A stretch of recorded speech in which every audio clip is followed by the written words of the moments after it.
അപ്പോൾ ഇന്ന് രാവിലെ നമുക്ക് എന്നും എനിക്ക് റാഗിയാണല്ലോ. ഇന്നപ്പം നമുക്ക് ഇച്ചിരി ഇത് ചക്ക രാവിലെ ആങ്ങള കൊണ്ട് തന്നുകൊണ്ട് ചക്കപ്പഴമൊക്കെ ചേർത്തിട്ട് നമുക്ക് ചക്കപ്പഴം നെയ്യല്ലേലും എപ്പോഴും ചേർക്കുന്നതാണ്, നെയ്യൊക്കെ ചേർത്തിട്ട് ഫുഡ് ഉണ്ടാക്കാം. അപ്പോൾ അത് ഞാൻ കാണിച്ചു തരാണ്. ഇത് റാഗിയ മക്കളെ, റാഗിപ്പൊടിയാണ്. ഇത് ബാംഗ്ലൂരിൽ നിന്ന് വന്ന റാഗിപ്പൊടിയാണ്. ഇത്ര റാഗിപ്പൊടി എന്നും ഇങ്ങനെ മുണ്ടയായി ഉണ്ടാക്കി കഴിക്കാൻ വേണ്ടിയിട്ട്. ഉപ്പിട്ട് വെള്ളം ഒഴിച്ച് നെയ്യ് ഒഴിച്ച് ഇനി ഇത് തിളയ്ക്കാൻ നമുക്ക് ചക്കപ്പഴം എടുത്തിടണം. ചക്കപ്പഴം അത് കഴിഞ്ഞിട്ട് റാഗിപ്പൊടി ഇട്ട് അത് ഞാൻ ആക്കി കാണിച്ചിട്ടില്ല, അവസാനം കാണിക്കണേ. കാരണം അല്ലെങ്കിൽ ഒരു കൈ ഫോണും ഇത് പിടിച്ചുകൊണ്ട് ഉണ്ടാക്കുമ്പോഴേ ഒന്നും നല്ലോണം കിട്ടത്തുമില്ല. അപ്പം ഞാനിത് ചെയ്ത് കഴിഞ്ഞിട്ട് ഞാൻ കാണിക്കാം കേട്ടോ.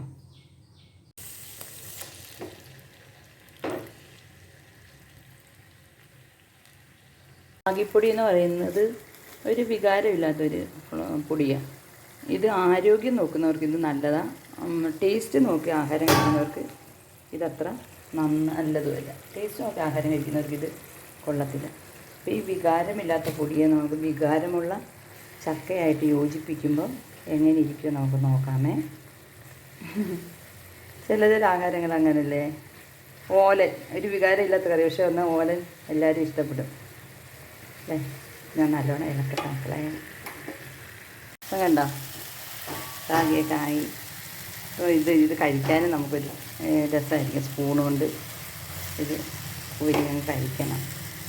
അപ്പോൾ ഇന്നത്തെ റാഗിക്കൊരു ടേസ്റ്റ് കൂടുതലായിരിക്കും. മറ്റേ കറി കൂട്ടിയാണ് ഞാൻ കഴിക്കുന്നത്, കറിയൊക്കെ കൂട്ടിയാണ് കഴിക്കുന്നത്. ഇതിന് ഇച്ചിരി തണുത്ത് കഴിയുമ്പോൾ നമുക്കിത് ബോളാക്കി എടുക്കാമേ കേട്ടോ. അപ്പോൾ ഇതിന്ന് കഴിക്കാം.